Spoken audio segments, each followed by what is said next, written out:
అల్లు అర్జున్ ప్రస్తుతం అట్లీ దర్శకత్వంలో ఓ సినిమా చేస్తున్నాడు.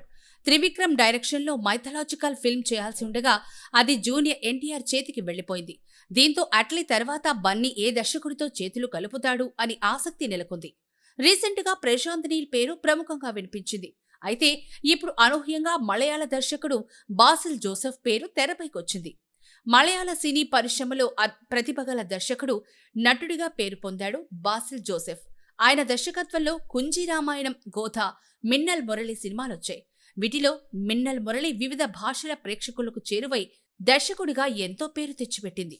ఇక నటుడిగాను బాసిల్ జోసెఫ్ తెలుగు ప్రేక్షకులకు సుపరిచితమే. ఆయన నటించిన పలు సినిమాలు తెలుగులోకి డబ్ అయ్యి విశేష ఆదరణ పొందాయి. జయ జయ జయ హే, గురువాయూర్ అంబల్నాడయల్, సూక్ష్మదర్శిని వంటి సినిమాలు నటుడిగా మంచి పేరు తెచ్చిపెట్టాయి. యాక్టర్గా ఫుల్ బిజీ అయిపోయిన బాసిల్ జోసెఫ్ 4 ఏళ్లుగా డైరెక్షన్ జోలికే పోలేదు. అలాంటిది ఇప్పుడు ఏకంగా అల్లు అర్జున్ డైరెక్ట్ చేయబోతున్నాడనే వార్త ఆసక్తికరంగా మారింది. బాసిల్ జోసెఫ్ చెప్పిన కథకు ఇంప్రెస్ అయిన అల్లు అర్జున్ ఆయన డైరెక్షన్లో సినిమా చేయడానికి ఓకే చెప్పినట్టు తెలుస్తోంది. ఇది గీతా ఆర్ట్స్ బ్యానర్లు భారీ తెరకెక్కనుందని సమాచారం. త్వరలోనే అధికారిక ప్రకటన వచ్చే అవకాశం ఉంది అంటున్నారు. కేరళలో అల్లు అర్జున్ కి మంచి ఫాలోయింగ్ ఉంది. మలయాళ ప్రేక్షకులకు మల్లు అర్జున్ అని అభిమానంతో పిలుస్తుంటారు. ఇలాంటిది ఇప్పుడు బన్నీ ఓ మలయాళ యువ దర్శకుడితో సినిమా చేయడానికి సిద్ధపడ్డం అక్కడి ఫ్యాన్స్ కి ఫుల్ కిక్ ఇస్తుంది అనడంలో సందేహమే లేదు.